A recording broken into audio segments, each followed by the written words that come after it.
નમસ્કાર મિત્રો, આપનું સ્વાગત છે એક્ઝામ ગ્રુપમાં. મિત્રો, આજે ટકાવારીનું લેક્ચર નંબર 10 છે અને ટોપિક જે છે એ પાસ ફેલ અને ફ્રૂટ ફોલ પર આધારિત પ્રશ્નો હશે. તો ચાલો સૌથી પહેલા આપણે જે છે ને passing and Fehling of student આ ટોપિકથી આપણે સ્ટાર્ટ કરીએ. બરાબર મિત્રો, આની અંદર જે છે ને એક શબ્દ હોય છે મહત્તમ પાસિંગ માર્ક્સ. મહત્તમ પાસિંગ માર્ક્સ આનું મિનિંગ શું થાય છે કે આ ટોટલ માર્ક્સ હોય છે. જે બી સ્ટુડન્ટ હોય એક્ઝામ આપે એ ટોટલ માર્ક્સ હોય છે. બરાબર, મહત્તમ પાસિંગ માર્ક્સ એટલે ટોટલ માર્ક્સ. ઓકે. અને બીજો એક શબ્દ હોય છે minimum passing marks. Minimum passing marks એટલે કે ગમે તેટલા માર્ક્સની એક્ઝામ થાય, બરાબર, તો તમારે મિનિમમ આટલા માર્ક્સ લાવવા જ પડશે તો તમે પાસ ગણાશો. આનું મિનિંગ એવું થાય છે સિમ્પલ વર્ડમાં. ઓકે. તો હવે જે કંઈ તમારે દાખલા સોલ્વ કરવાનો હશે ને આને લઈને સોલ્વ કરવાનો હશે. ઓકે. એક્ઝામ્પલ આપું તમને. ધારો કે એક એક્ઝામ થઈ છે 100 માર્ક્સની. બે સ્ટુડન્ટ છે એ અને બી.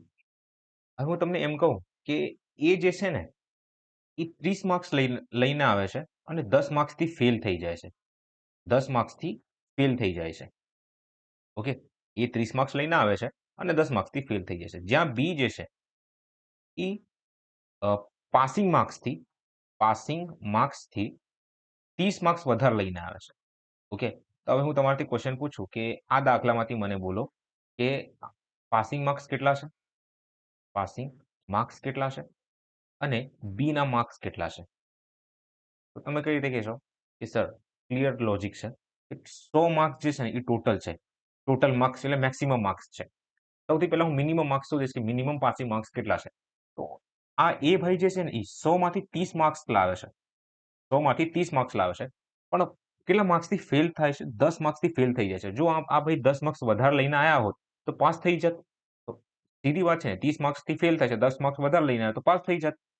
એનું મિનિંગ શું કે જે પાસિંગ માર્ક્સ જે passing marks minimum passing marks છે એ 30 પ્લસ 10 એટલે કે 40 માર્ક્સ છે. 40 માર્ક્સ મને ખબર પડી. અને બી જે છે ને એ મિનિમમ પાસિંગ માર્ક્સથી 30 માર્ક્સ વધારે લઈને આવે છે. તો બી ના જે માર્ક્સ જે છે ને એ 70 માર્ક્સ થઈ જશે. તો પાસિંગ માર્ક્સ જે છે એ 40 થઈ ગયું અને બી ના જે માર્ક્સ જે છે એ 70 થઈ ગયા. Okay, that's it. આ જ કન્સેપ્ટ આપણે દરેક દાખલામાં જોવાનો હશે. ઓકે. તો ચાલો ક્વેશ્ચન નંબર 1 જોઈએ.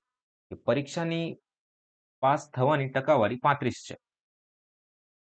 જો કોઈ વિદ્યાર્થી જેને 210 ગુણ મળ્યા હોય તે 14 ગુણથી નાપાસ થાય છે. ક્લિયર મિનિંગ દેખાય છે કે ભાઈ આ ભાઈ નપાસ થયા છે 210 એટલે 210 માર્ક્સ લઈને આવ્યા છે. જે કઈ ભાઈ છે બરાબર, એ 210 માર્ક્સ લઈને આવ્યા છે અને 14 માર્ક્સથી નાપાસ થાય છે. જો 210 માં આ ભાઈ 14 માર્ક્સ વધારના લઈને આવ્યા હોત તો આ ભાઈ પાસ થઈ જાત. તો 210 માં 14 એડ કરી દઉં તો કેટલા થાત? 224 થઈ જશે. હવે 224 જે છે ને મિત્રો, આ શું કહેવાય પાસ થવાની એટલે મિનિમમ પાસિંગ માર્ક્સ છે. આ મિનિમમ પાસિંગ માર્ક્સ છે કે આટલા માર્ક્સ 35% માર્ક્સ તમારે લાવવા જ છે. તો 224 જે છે શું દર્શાવે છે? આ 35% દર્શાવે છે કે આ જે વેલ્યુ જે છે ને એ 35% બરાબર છે. તો મહત્તમ ગુણ એટલે કે ટોટલ માર્ક્સ મારે શોધવાના છે. ટોટલ ગુણ બરાબર. તો 100% એટલે કેટલું? તો ટોટલ તો ભાઈ 100 જ હોય છે ને. 100% એટલે કેટલું? બરાબર. તો 224 ગુણ્યા 100 છેદમાં 35 કરી દો. 5 થી ભાગ કરશો તો 20 આવશે. 5 થી ભાગ કરશો તો 7 આવશે. 7 થી ભાગ કરશો તો 7 તરી 21, 7 તરી 21, 7 દુ 32. ઓકે. એટલે મેં સોલ્વ કર્યું છે મારે એટલે 32 કીધું અહીંયા. તો 32 ગુણ્યા 2 કરું એટલે 640 માર્ક્સ ની જે છે ને મહત્તમ એટલે ટોટલ ગુણ જે છે ને એ 640 હશે. ઓકે. તો ચાલો હવે આગળ વધીએ આપણે. નેક્સ્ટ ક્વેશ્ચન કે જોહનને પરીક્ષામાં 20 ગુણ ક્યાં પૂછાયું છે? આ સીજીએલ નું ક્વેશ્ચન છે કે જોહનને પરીક્ષામાં 20 ગુણ મળ્યા અને 10 ગુણથી નાપાસ થયો છે. ભાઈ 20% ગુણ લઈને આવ્યો છે. આને હંમેશા આ રીતે સોલ્વ કરવાનું કે ક્યારે પણ આ ટાઈપનો દાખલો દેખાય ને તો મિનિમમ પાસિંગ માર્ક્સ સુધી પહોંચવાનું ટ્રાય કરો. મિનિમમ પાસિંગ માર્ક્સ સુધી પહોંચવાનું ટ્રાય કરવાનું. બે ને કે એક સ્ટુડન્ટ વધારે લાવે તો એને મિનિમમ પાસિંગ પાસિંગ માર્ક્સ સુધી પહોંચાડો. જે ઓછું લાવે ને એને પણ ત્યાં સુધી પહોંચાડવાનું છે. તો આ ભાઈ જે છે ને 20% માર્ક્સ લઈને આવ્યા પણ 10 ગુણથી નાપાસ થયા છે. હું શું કહું છું કે આ 10 ગુણથી નાપાસ થયા છે. જો 10 ગુણ વધારે લઈને આવ્યા હોત તો પાસ થઈ જાત. 10 ગુણ અહીંયા એડ કરી દઉં છું. તો આ ભાઈ હવે પાસ થઈ ગયા છે. ઓકે. મિનિમમ પાસિંગ માર્ક્સ અહીંયા આવી ગયું છે. બરાબર. સેમ વિથ બીજા ભાઈ જે છે જેકભાઈ. જેકભાઈ જે છે ને 35 ગુણ લઈને આવ્યા છે. જેકભાઈ જે છે ને મિનિમમ પાસિંગ માર્ક્સ સુધી બંનેને પહોંચાડવાનું છે મારે. બરાબર. જેકભાઈ જે છે ને એ 35 ગુણ લઈને આવે છે અને જે ન્યૂનતમ એટલે જે મિનિમમ પાસિંગ માર્ક્સ હોય ને ન્યૂનતમ પાસિંગ માર્ક્સ હોય એ ગુણ કરતા વધારે માર્ક્સ કેટલા 20 માર્ક્સ વધારે લઈને આવે છે. તો હું શું કરું છું કે આ ભાઈ જો 20 માર્ક્સ ઓછા લઈને આવ્યા હોત તો મિનિમમ પાસિંગ માર્ક્સ સુધી પહોંચી જાત. એબ્સોલ્યુટલી યસ, પહોંચી જાત. તો શું કીધું છે મારે, તો પાસ થવા માટે જરૂરી માર્ક્સ કેટલા છે એ મારે શોધવાનું છે. હવે એક્ઝેક્ટ વેલ્યુ મારે શોધવાની છે. તો મિત્રો જો ટકાવાળી જે છે ને એ સેમ યુનિટ દેખાય છે, સેમ એકમ દેખાય છે, તો આમને એક બાજુ લઈને આવો અને +10 અને -20 ને એક બાજુ લઈને આવો. તો હું શું કરું કે 20 ને પેલી બાજુ મોકલી દઉં છું, 20% ને, અને -20 ને આ બાજુ મોકલી દઉં છું. તો 10 + 20 થઈ જશે બરાબર 35 - 20 એટલે કે 15% થઈ જશે ટોટલ. અહીંયા લખું છું 35% -20%. ઓકે, તો મારો જો જવાબ જે છે ને એ 15% આવ્યો છે. એ 15% જે છે એ કોના બરાબર છે? 30 બરાબર છે. તો ભાઈ મિનિમમ પાસિંગ માર્ક જે છે, અચ્છા મિનિમમ મારે શોધવું છે. સૌથી પહેલા હું મેક્સિમમ શોધી લઉં તો 100% ની વેલ્યુ કેટલી હશે? તો 100% ની જે વેલ્યુ જે છે આનું 2 ગણું છે, તો આનું બી 2 ગણું હશે એટલે 200 માર્ક્સ છે. કેટલા છે? 200 માર્ક્સ છે. હવે ગમે ત્યાં મૂકી દો. મિનિમમ પાસિંગ માર્ક્સ જે છે ને આમાં, તો 200 માર્ક્સની જે એક્ઝામ છે, ટોટલ માર્ક્સ છે, જોનબાઈ જે છે ને એ 20% માર્ક્સ લઈને આવે છે. 20% માર્ક્સ લઈને આવે છે. અને જો આમનામાં 10% એડ કરી દો તો એ મને પાસિંગ માર્ક્સ આપશે. તો 2 મીંડા ઉડી ગયા અને 20 દુ 40, 40 માં 10 50. 50 માર્ક જે છે, 20 દુ 40 + 10 50 આન્સર આવવું જોઈએ. ન્યૂનતમ ગુણની ટકાવારી કીધી છે. ઓકે, ટકાવારી કીધી છે. તો શું થઈ ગયું? એટલે 50 માર્ક જે છે ને એ મિનિમમ છે. 50 માર્ક જે છે એ શું છે? મિનિમમ છે. ઓકે, તો આ ટોટલ માર્ક્સ કેટલા? 200 અને ન્યૂનતમ માર્ક્સ કેટલા? 50. બસ, તો 50 એકા 50, 50 ગુણ્યા 4 એટલે 200, હે ને? અને 100% એટલે 1/4 ને શું લખવા છે ખબર છે ને? 25% લખવામાં આવે છે. બસ, આ હતું કન્સેપ્ટ. હજી ના ખબર પડી? આ જુઓ કે રાજીવ એક પરીક્ષામાં 20% ગુણ મેળવ્યા અને 25 ગુણથી નાપાસ થયું. ભાઈ મારે મિનિમમ પાસિંગ માર્ક્સ સુધી દરેકને પહોંચાડવાનું છે. તો આપણે મિનિમમ પાસિંગ માર્ક્સ બરાબર મિનિમમ પાસિંગ માર્ક્સ. ઓકે, ચાલો. રાજીવભાઈ જે છે ને એ 20% માર્ક્સ લઈને આવે છે અને 20 ગુણથી 25 ગુણથી નાપાસ થઈ જશે. હું તમને એમ કહું કે હવે 20% માર્ક્સ લઈને આવે છે, જો આ ભાઈ 25 ગુણ વધારે લઈને આવ્યા હોત તો પાસ થઈ જાત, એટલે મિનિમમ પાસિંગ માર્ક્સ સુધી પહોંચી જાત, બરાબર, એટલે પાસ થઈ ગયા હોત. સેકન્ડ કેસ જુઓ, જો તે 50% ગુણ મેળવે છે તો તેને પાસિંગ ગુણ કરતા 20, ઓકે, એ જ એક્ઝામિનેશનમાં શું કરે છે, હવે કન્ડિશન આપી દીધી છે મને કે આ ભાઈ 50 ગુણ લઈને આવે છે, 50% લખ્યું છે, ઓકે, 50% ગુણ લઈને આવે છે અને જે મિનિમમ પાસિંગ માર્ક્સ હોય ને એ મિનિમમ પાસિંગ કરતા 20 ગણું વધારે, એટલે 20 ગુણ વધારે લઈને આવે છે. હું કહું છું કે ભાઈ તું 20 માઇનસ કરી દો તો તમે પાસિંગ માર્ક્સ સુધી પહોંચી જશો, છે કે નહીં? બસ, તો -20 +25 છે, આ -20 આ બાજુ લઈને આવો તો આ જે છે ને ટોટલ 45 બની જશે અને આ જે છે એ 30% બની જશે. અને 50 - 20 કરીશ એટલે 30% બની જશે. ઓકે, अब क्या करें? બસ જુઓ સોલ્યુશન જુઓ. તો 100%ની વેલ્યુ કેટલી? શું પૂછ્યું છે મારે? કે મળે છે તો પરીક્ષા માટે પાસિંગ ગુણ કેટલા? તો ક્લિયર મળી જશે મને. તો 100%ની વેલ્યુ જે છે, 100%ની વેલ્યુ કેટલી હશે? તો 100 × 45, 100 × 45 છેદમાં 30. ઓકે, 3 થી ભાગ કરો તો 15 એટલે 150 જે છે એ ટોટલ ગુણ છે. 150 જે ટોટલ માર્ક્સ છે. હવે 150 ના જે છે ને 150 ટોટલ ગુણ છે. આ ભાઈ 20 ગુણ લઈને આવે છે. 20 ગુણ લઈને આવે છે. 20% ગુણ, બરાબર. તો 15 દુ 30 માર્ક્સ થાય છે. હવે જો આમાં 25 એડ કરી તો મને પાસિંગ માર્ક્સ મળી જશે. યસ, તો 25 માર્ક્સ એડ કરી દો. તો મારો જે જવાબ જે છે એ કેટલો આવી ગયો? 55, 55. ઓકે, આ બેઝિક છે. આ રીતે સોલ્વ કરવાના, બરાબર. ચાલો આગળ વધીએ આપણે. નેક્સ્ટ જુઓ કે એક ઉમેદવાર જે પરીક્ષામાં 20% ગુણ મેળવે છે તે 80% ગુણથી નાપાસ થાય છે, પરંતુ અન્ય ઉમેદવાર જે છે એ 52% ગુણ મેળવે છે અને તેના પાસ થવા માટે જરૂરી સેમ ક્વેશ્ચન, નો ચેન્જીસ, આ તમારા માટે છે. ઓકે, આ ક્વેશ્ચન જુઓ કે રવિ અને રાજેશ એમટેક પ્રોગ્રામમાં પ્રવેશ લેવા માટે પ્રવેશ પરીક્ષામાં હાજર રહ્યા. રવિને રાજેશ કરતા 8 ગુણ વધુ મળ્યા છે. અહીં જે છે રાજેશ છે, એટલે રવિ છે અને અહીં રાજેશ છે. શું લખ્યું છે કે રવિને રાજેશ કરતા 8 ગુણ વધુ મળ્યું છે. તો જો રાજેશને x ગુણ મળ્યો હોય તો રવિને x + 8 ગુણ મળ્યો હશે, માર્ક્સ મળ્યા હશે. અને તેમના ગુણના સરવાળો, એટલે આ બેનો સરવાળો કરું એટલે x + 8 અને x, એ ટોટલ સરવાળો કેટલો થઈ જશે? x + x એટલે 2x + 8 એટલે 8, x + x એટલે 2x થઈ, બરાબર. આ સરવાળો જે છે અને તેના ગુણના, કોના ગુણના? રવિના ગુણના. ઓકે, તો આ 2x+8 જે છે એ 52% છે, 52/100 છે. કોના? 8x+8 ના, રવિના, બરાબર? આ કહેવા માંગે છે. તો સોલ્વ કરવાને તો 13 ડાયરેક્ટ 4 થી કાપો એટલે અહીંયા 13 આવી જશે, અહીં 13 આવી જશે અને અહીં જે છે ને એ 20 આવી જશે. 20 આવશે, બરાબર? 20 નહીં, 25 આવશે અહીંયા. ચાલો હવે ગુણાકાર કરીએ તો આ 25x આ બાજુ જતો રહેશે, 25x પ્લસ 200, બરાબર? અહીં અમે ગુણાકાર કર્યું છે 25x અને 8 જોડે. પછી આ 13 છે, આનો ગુણાકાર થશે તો 26x પ્લસ 104. ઓકે, ચાલો આને સોલ્વ કરીએ તો 2x ની વેલ્યુ જે છે 2x is equal to 2x ના આવે x આવશે. x is equal to x ને એક બાજુ લઈને આવશો, 104 ને પેલી બાજુ મોકલું છું. ઓકે, તો 200 માંથી 104 ને બાદ કરો તો આપણો જવાબ 96 હોય છે. x બરાબર શું છે? 96. ક્યાં 96 દેખાય છે? બીજે ક્યાં એક જ જગ્યાએ 96 દેખાય છે. મારો જવાબ આવી જશે.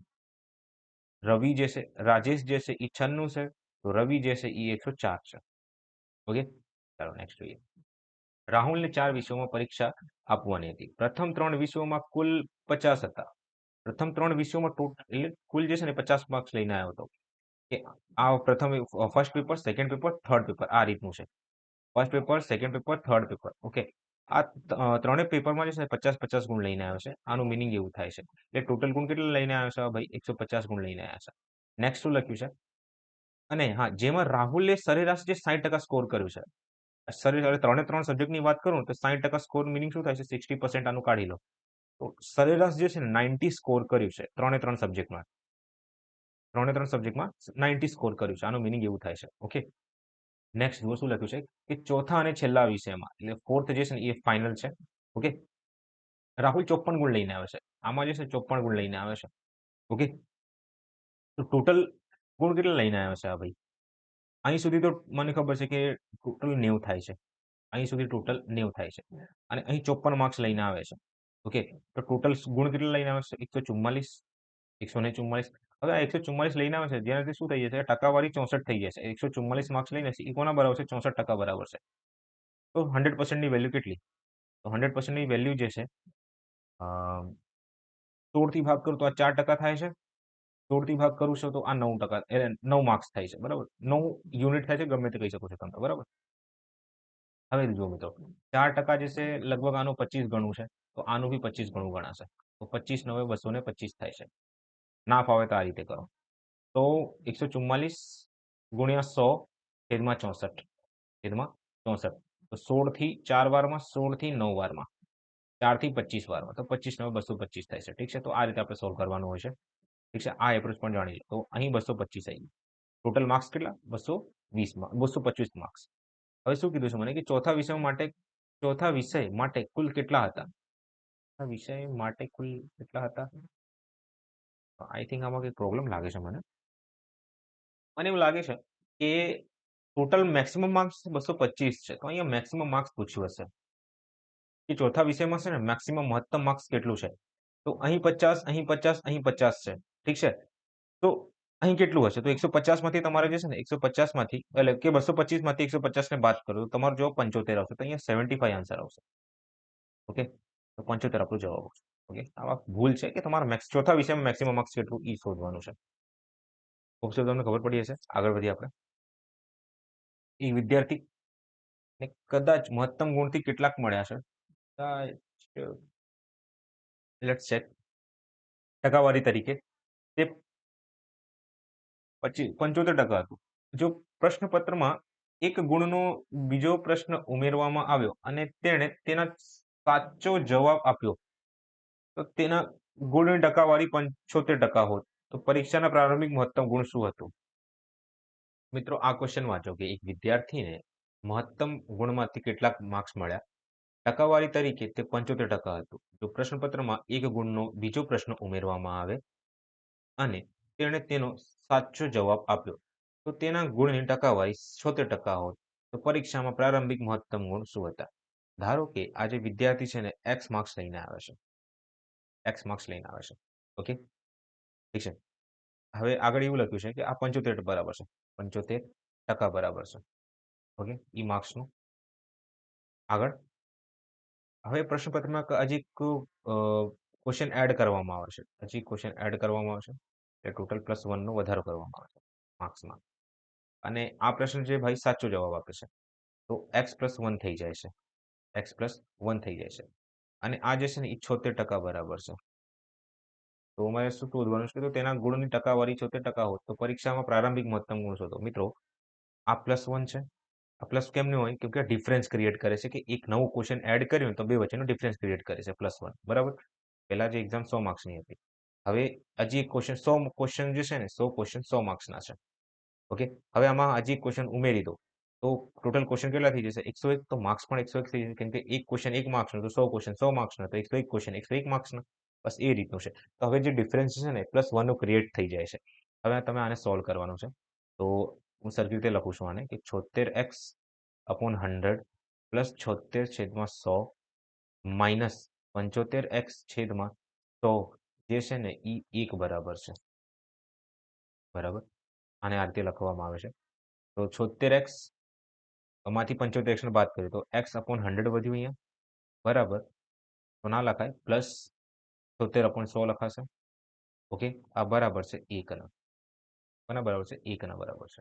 તો આને સોલ્વ કરો. તો 76 ને આ બાજુ લઈ આવો. તો સોલ્વ કરશો કે x પ્લસ 76 લેવા જઈએ આપણે. x પ્લસ 76/100 છેદમાં 1 છે.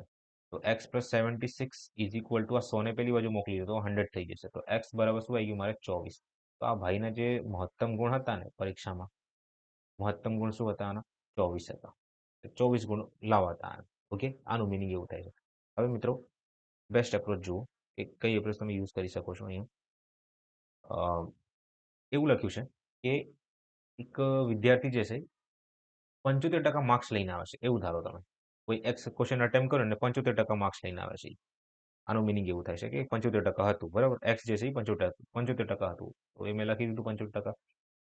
હવે આમાં એક ક્વેશ્ચન એડ કરવાથી, એક ક્વેશ્ચન જે છે ને એડ કરવાથી, ઉમેરવાથી શું થાય છે કે જે નંબર જે છે ને એ 76% થઈ જાય છે. કેટલા ટકા થઈ જશે? 76% થઈ જાય છે. હવે આને સોલ્વ કરજો જરા.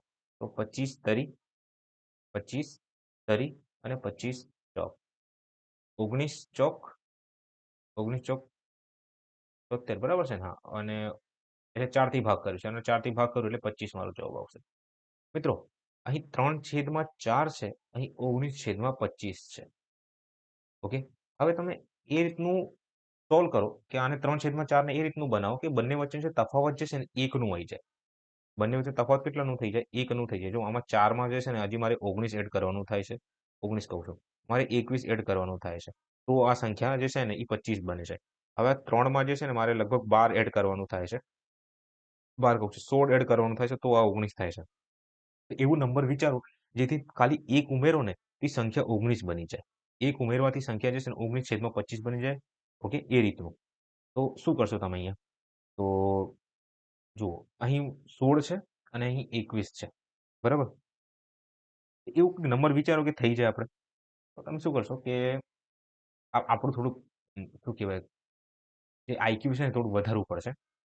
ઓકે, વિચારોની ક્ષમતા વધારવી પડશે આપણે. તો જો હું અહીંયા દરેક જગ્યા 6 થી ગુણાકાર કરી દઉં અને અહીં 6 થી ગુણાકાર કરું, તો આ 18 બની જશે અને આ 24 બની જશે અને આ 19 છે અને આ 25 છે. હવે જુઓ, 24 થી 1 25, 18માં 1 19 થાય છે.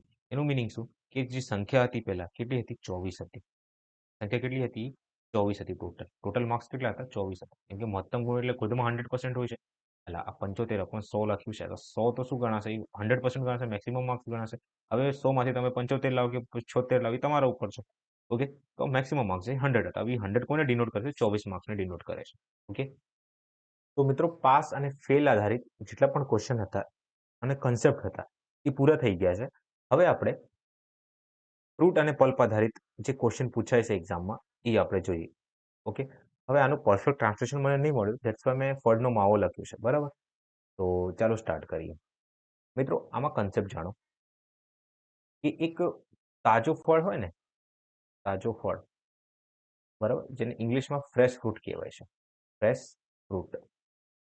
હવે એ ફ્રેશ ફ્રૂટમાં જે છે શું હોય છે? એક પાણી હોય છે અને એક પલ્પ હોય છે. હવે પલ્પ એટલે કહી શકો છો તમે માવો. એક્ઝામ્પલ આપું જેમ કે દ્રાક્ષ છે, દ્રાક્ષ.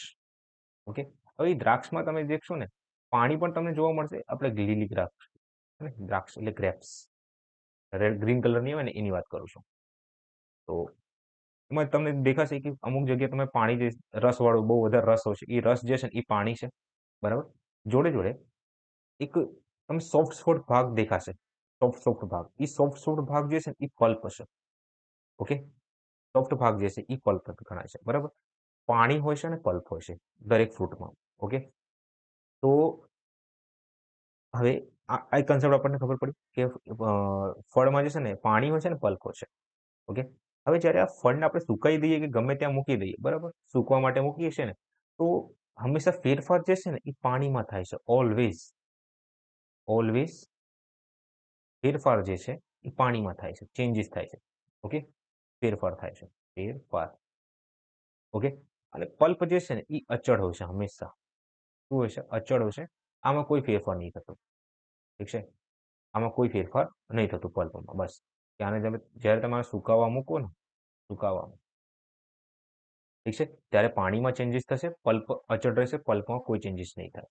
તો ધેટ્સ આને શું કહેવાય? ડ્રાય ફ્રૂટ કહેવાય છે. આને શું કહેવાય? ડ્રાય ફ્રૂટ, જેમાંથી પાણી નીકળી ગયું હોય. ઓકે. એટલે સુકાયેલો ફળ કહી શકો તમે, સૂકો ફળ. ઓકે. બસ આ જ કન્સેપ્ટ હતું આમાં.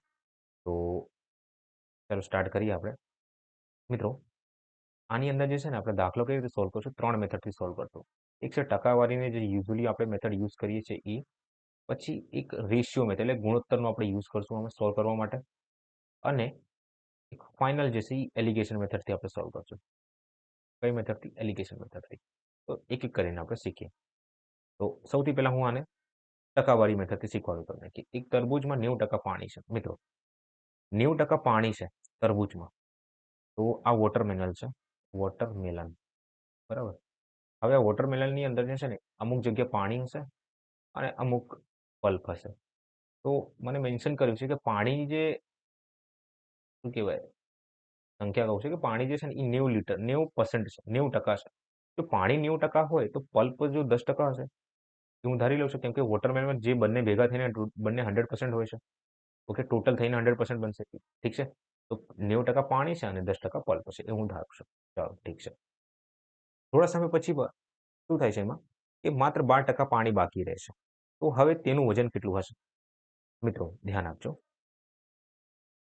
કે 90% પાણી છે. તો યાદ રાખજો કે કોણ હંમેશા કોન્સ્ટન્ટ હશે? પલ્પ હંમેશા કોન્સ્ટન્ટ હશે.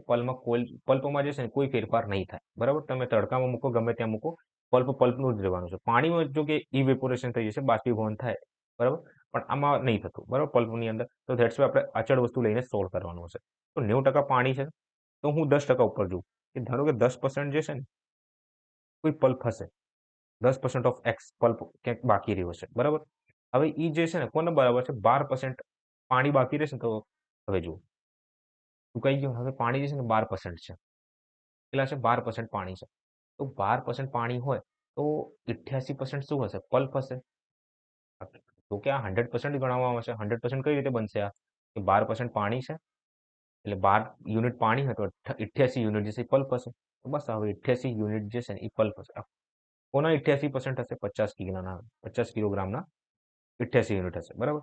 તો આને સોલ્વ કરશો તમે તો આનો 50% ડાયરેક્ટ કાઢી દો ને, તો આનો લગભગ જવાબ કેટલો આવશે?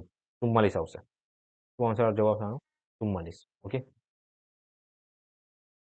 તો એક્સની વેલ્યુ જે છે ને 440 થઈ જશે. 440 થઈ જશે. ઓકે. કઈ રીતે 440 થઈ? તો અહીંયા જુઓ, આને હું આ રીતે લખી શકું છું 1/10.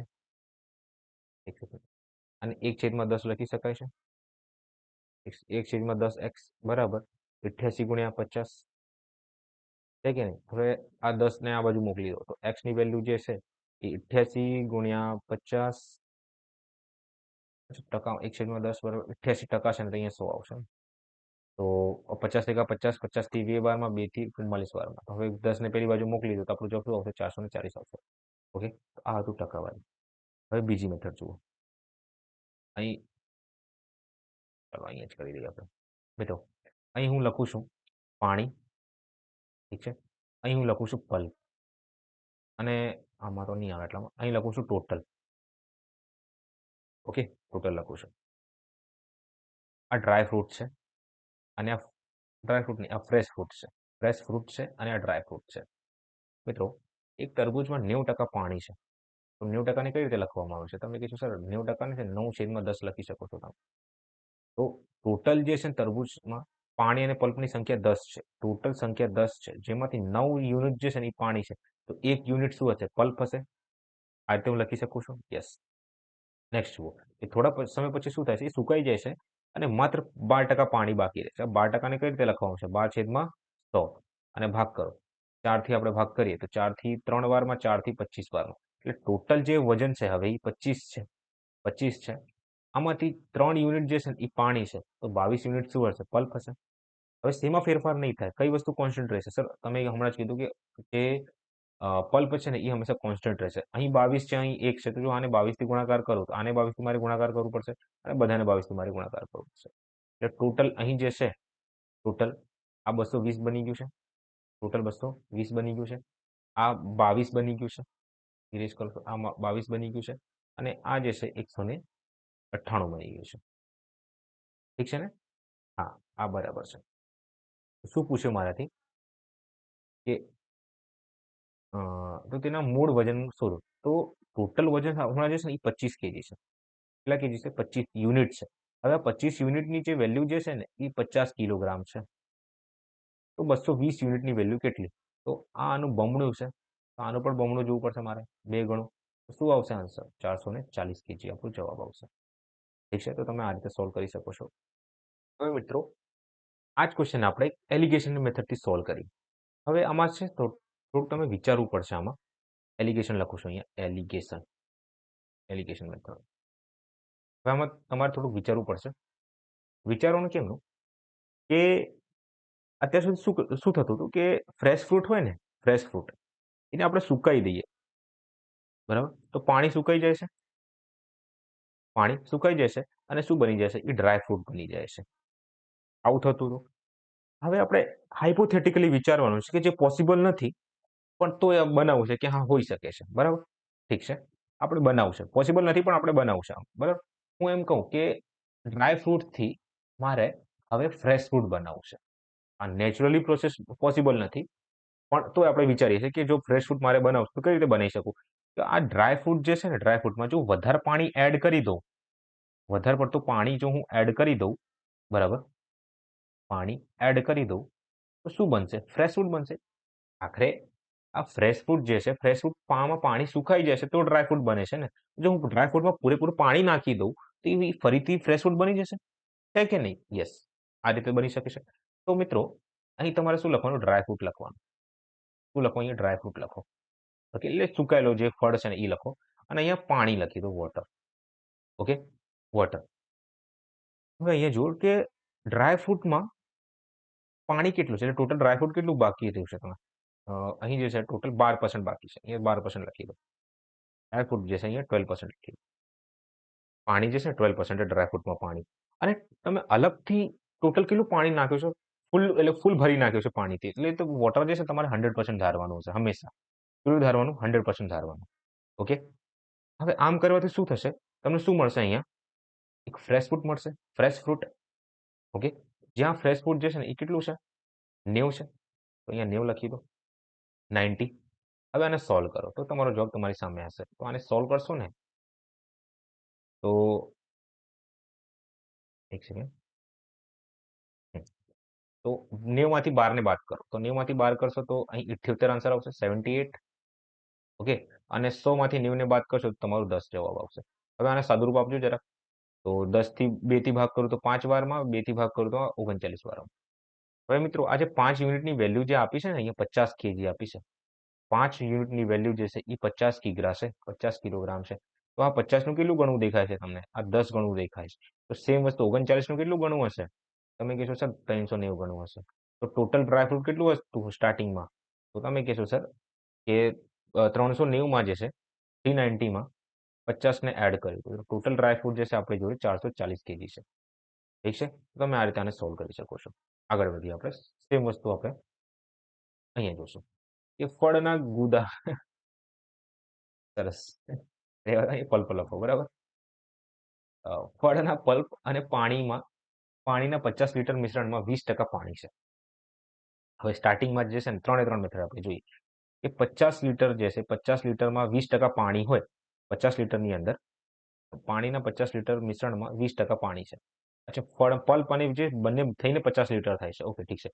તો 50 લીટરમાં 20% પાણી હોય તો પલ્પ કેટલું હશે? તમે કીધું સર એ 80% હશે, કે પલ્પ જ દરેક જગ્યાએ કોન્સ્ટન્ટ હોય છે. ઠીક છે. આમ કરવાથી શું થાય છે? મિશ્રણમાં પાણીનું પ્રમાણ 50% કરવામાં આવશે, એટલે પાણીને ઘટાડવામાં આવશે. તો હવે પલ્પની સંખ્યા કેટલી હશે? તમે કીધું સર આ 50% ઘટાડવામાં આવે તો પલ્પની સંખ્યા 50 થઈ જશે, કેમ કે 50-50 થઈને બંને 100 થાય છે. તો અહીં મારે એક્સ શોધવાનું હશે. ઠીક છે, અહીં મારે એક્સ શોધવાનું છે. ક્લિયર મિનિંગ એવું છે. બસ 50 થી 50 કપાઈ ગયું તો એક્સ ની વેલ્યુ જે છે ને એ 80 આવી ગઈ. શું જવાબ અહીં મારે 80 આવી ગયું છે. ઓકે, હવે શું કીધું છે મને કે કેટલું પાણી ઉમેરવામાં આવ્યું છે એવું કહે છે મને. તો પહેલા 50 હતું, પહેલા જે છે એ 50 હતું, હવે જે છે 80 થઈ જાય છે. પહેલા 50 હતું, હવે 80 થઈ જશે. કેટલું પાણી ઉમેરવામાં આવ્યું? 30 લીટર એક્સ્ટ્રા એડ કરવામાં આવ્યું છે. 30 લીટર પાણી એક્સ્ટ્રા એડ કરવાનું છે. ચલો, આ બી ખબર ના પડી. આ મેથડ જુઓ, રેશિયો મેથડથી સોલ્વ કરું છું. ઠીક છે, કે ફળમાં 50 લીટરનું હતું અને મિશ્રણ જે છે ને 20% પાણી હતું. તો 20%ની વેલ્યુ શું હોય છે? 20%ની વેલ્યુ 1/5 હોય છે. તો અહીં લખું છું હું પાણી, અહીં હું લખું છું પલ્પ, અને ટોટલ જે છે ને એ ટોટલ લખી દઉં છું, બરાબર. અહીં હું ટોટલ લખી દઉં. તો ટોટલ જે છે એ 5 છે. તો 5માંથી 1 પાણી છે, તો 4 પલ્પ છે. ઓકે, આ ફ્રેશ ફ્રૂટની વાત થાય છે. હવે ફ્રેશ ફ્રૂટમાંથી જે છે અમુક પાણી કાઢી લેવામાં આવે છે. ના, મિશ્રણમાં પાણીનું પ્રમાણ 50% કરવામાં આવે છે. પાણીનું પ્રમાણ વધારવામાં આવે છે, એનો મિનિંગ એવું છે. કેટલું પાણી ઉમેરવું જોઈએ એવું લખ્યું છે આમાં. એટલે એક કામ કરીએ, ડ્રાય ફ્રૂટ ધારી લઈએ, પછી સોલ્વ કરશું આને, બરાબર. તો 50% એટલે 1/2. તો પહેલા 2 હતું અને હવે 1 કરી નાખવામાં આવે છે પાણીને. તો ડ્રાય ફ્રૂટમાં પલ્પ કેટલું? તમે કહેશો સર 1 હશે. પલ્પ હંમેશા શું હોય છે? સરખું હોય છે. તો આને 4 બનાવો, તો આને 4 બનાવવું પડશે તમારે, તો આને 4 બનાવવું પડશે તમારે. તો આની જગ્યાએ શું લખી દેશો તમે? આની જગ્યાએ 4 લખી દો. આની જગ્યાએ શું લખી દેશો તમે? 4 લખી દો. આની જગ્યાએ શું લખી દેશો? 8 લખી દેશો. ઓકે, હવે શું કીધું છે મને કે આ 50 લીટર થશે. 5ની વેલ્યુ જે છે એ 50 છે. તો 8ની વેલ્યુ કેટલી થશે? 80 થઈ જશે. ઓકે, હવે શું પૂછ્યું મારાથી કે કેટલું પાણી ઉમેરવામાં આવ્યું છે? મિત્રો, અહીં 1 યુનિટની વેલ્યુ જે છે ને, 1 યુનિટની વેલ્યુ એ 10 તરીકે લેવામાં આવ્યું છે. તો 1 થી 4 વસ્તુ બની ગઈ છે. 1 થી 4 તો કેટલી વસ્તુ ઉમેરવામાં આવ્યું છે? તમે કહેશો કે 3 યુનિટ ઉમેરવામાં આવ્યું છે. તો વસ્તુ કહું છું કેટલા લીટર ઉમેરવામાં આવશે? 3 યુનિટ ઉમેરવામાં આવશે. તો 3 ગુણ્યા 10 કરી દો, તમારો જવાબ શું આવશે? 30. ઓકે, એલિગેશનથી જોવાને અહીં લખું છું 50 અને અહીં હતું 80, તફાવત 30નો. તો મિત્રો, આ હતું કન્સેપ્ટ. ઓકે, આમાં એલિગેશન તમે યુઝ કરશો તો થોડી તકલીફ પડશે, તો અત્યારે આ રહેવા દો. ખાલી આ 2 મેથડથી ટ્રાય કરવાના છે, બરાબર. 20 કિગ્રા તાજા તમારે કરવાનું છે હોમવર્ક, કોઈ ચેન્જીસ નથી, બરાબર. તાજા ફળોમાં 60% હોમવર્ક છે. 2 ક્વેશ્ચન તમારા માટે. ઓકે, તો મિત્રો, આ હતું આપણું ફ્રૂટ અને પલ્પ આધારિત પ્રશ્નો. સેમ કન્સેપ્ટ, કોઈ ચેન્જીસ નથી, અને ફિક્સ ટાઈપ છે. આ ફિક્સ ટાઈપ છે, ફિક્સ. ઓકે, આમાં કોઈ ચેન્જીસ નહીં થાય. દર વખતે એક્ઝામમાં આ રીતે જ પૂછાય છે, એક પાસ ફેલ વાળો અને આ તરબૂચ વાળો, બરાબર, એટલે ફળ વાળો. તો હોપ શું તમને ખબર પડી હશે. જો ખબર ના પડે તો કમેન્ટમાં જણાવો, ટેલિગ્રામમાં જણાવો, બરાબર. તો આટલું રાખીએ. હવે મળીએ આપણે નેક્સ્ટ લેક્ચરમાં. નેક્સ્ટ લેક્ચર જે હશે એ આપણે કમિશન અને ટેક્સ એટલે દલાલી આધારિત પ્રશ્નો હશે. ઓકે, તો ચાલો આટલું રાખીએ, મળ્યા.